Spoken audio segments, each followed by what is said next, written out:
بسم اللہ الرحمن الرحیم۔ عربی زبان میں رمضان رمز سے لیا گیا ہے، جس کا مطلب شدید گرمی اور تپش ہے۔ ماہ رمضان میں مسلمان روزے کی حالت میں سارا دن بھوکا اور پیاسا رہتا ہے۔ رمضان سے مراد جل جانے کے ہیں، کسی چیز کا جل جانا۔ رمضان میں جل جانے سے روزے کا کیا تعلق واسطہ ہے؟ جب ایک مسلمان کے سارا سال اسلامی مہینے کے مطابق 330 دن کے گناہوں کو اللہ تعالیٰ بخش دیتا ہے، جس طرح انسان بھوک اور پیاس کی شدت کو محسوس کرتا ہے، بھوک اور پیاس میں جلتا رہتا ہے۔ جتنی شدید بھوک اور پیاس لگتی ہے، اس طرح آگ پیدا ہوتی رہتی ہے۔ ایندھن کی آگ میں چیز جل کر راکھ ہو جاتی ہے، اور رمضان میں روزے دار کی بھوک پیاس سے جو آگ بنتی ہے، اس سے اللہ تعالیٰ مسلمانوں کے سارے سال کے گناہوں کو جلا کر راکھ کر دیتا ہے۔ آخری روزے اللہ تعالیٰ روزے دار کے پورے سال کے گناہوں کو اس طرح جلا دیتا ہے، روزے دار کو پاک اور صاف کر دیتا ہے، جیسے کہ اس انسان نے ابھی جنم لیا ہو۔ حج کا مہینہ آتا ہے تو انسان کے اعمال ویسے کے ویسے ہی رہتے ہیں جیسے پہلے ہوتے ہیں۔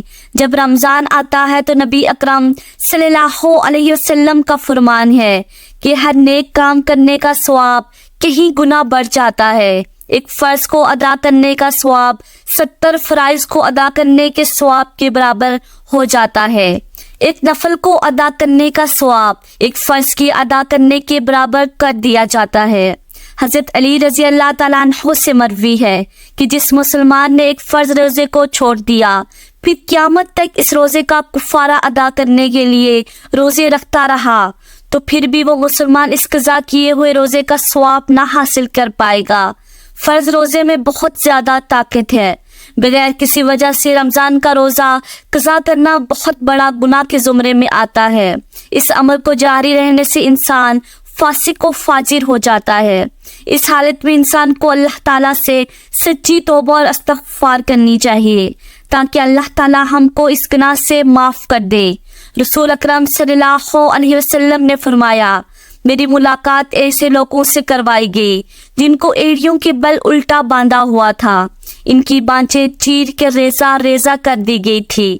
رسول اکرم صلی اللہ علیہ وسلم نے فرمایا کہ میں نے پوچھا یہ کون لوگ ہیں؟ مجھے بتایا گیا یہ وہ لوگ ہیں جو افطاری سے پہلے روزہ افطار کر لیا کرتے تھے۔ محترم ناظرین، یہ سزا اس بندے کی ہے جس نے روزہ تو رکھا تھا لیکن افطاری سے پہلے ہی کھول لیا ہے۔ یہ سزا اس کی بتائی گئی ہے جس نے افطاری جلدی کی تھی۔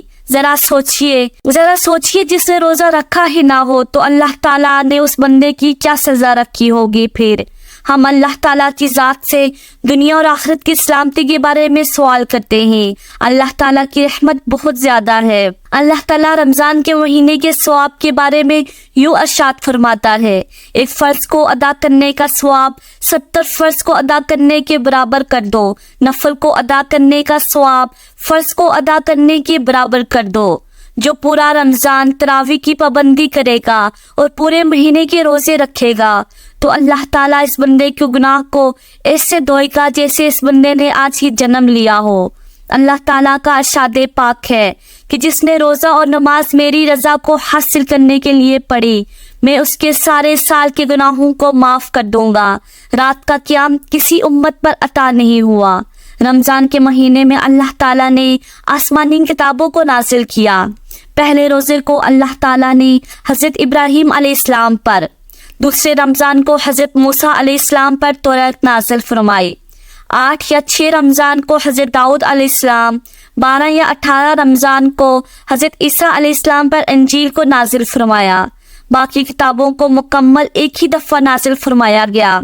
رمضان میں ہی لیلۃ القدر میں اللہ تعالیٰ نے غار حرا میں قرآن پاک کو نازل فرمایا۔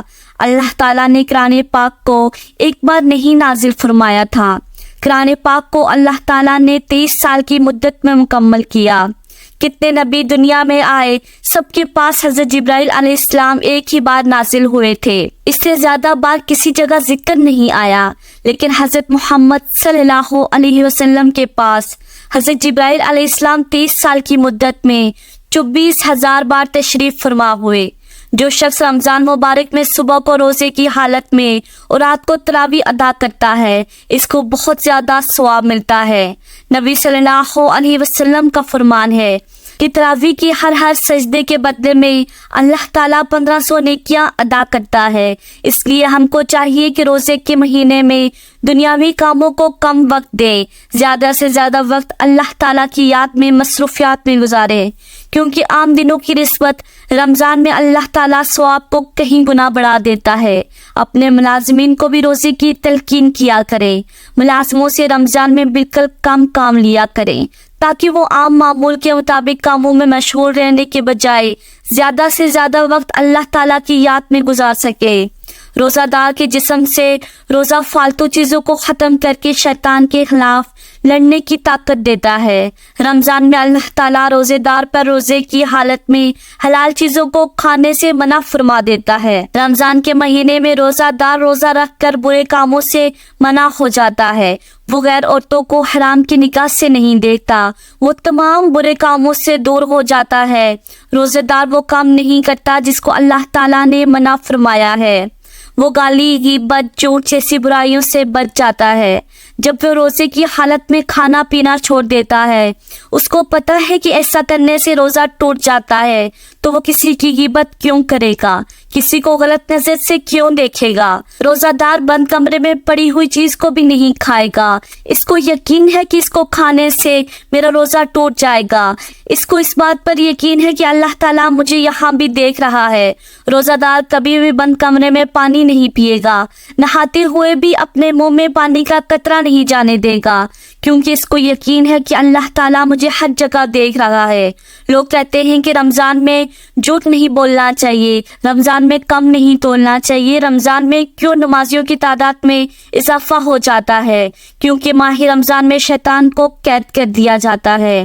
حضرت محمد صلی اللہ علیہ وسلم کی امت سے پہلے یہ شرف کسی بھی امت کو حاصل نہیں ہوا کہ رمضان کے مہینے میں شیطان کو باندھ دیا گیا، جہنم کے دروازے بند کر دیے گئے ہوں، جنت کے دروازوں کو کھول دیا گیا ہو۔ رمضان کے مہینے میں امت محمد صلی اللہ علیہ وسلم پر چونٹیاں، مچھلیاں اور ہوائیں بھی دعائیں کرتی ہیں۔ کسی امت کو یہ شرف حاصل نہیں ہوا تھا کہ رات کی آخری پر عبادت کرنے سے اس کے سب گناہوں کو معاف کر دیا جاتا ہو۔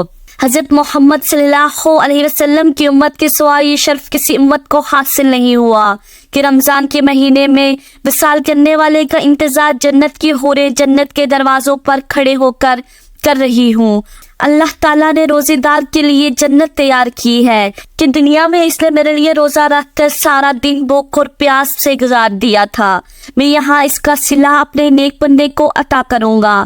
اللہ تعالیٰ سے دعا ہے کہ اللہ تعالیٰ ہم سب کو نیک اعمال کرنے کی اور رمضان المبارک کے روزے پوری ہمت اور استقامت کے ساتھ رکھنے کی توفیق عطا فرمائے، آمین یا رب العالمین۔ ناظرین، کامنٹس باکس میں اللہ کے 99 ناموں میں سے ایک ضرور ٹائپ کریں۔ شکریہ۔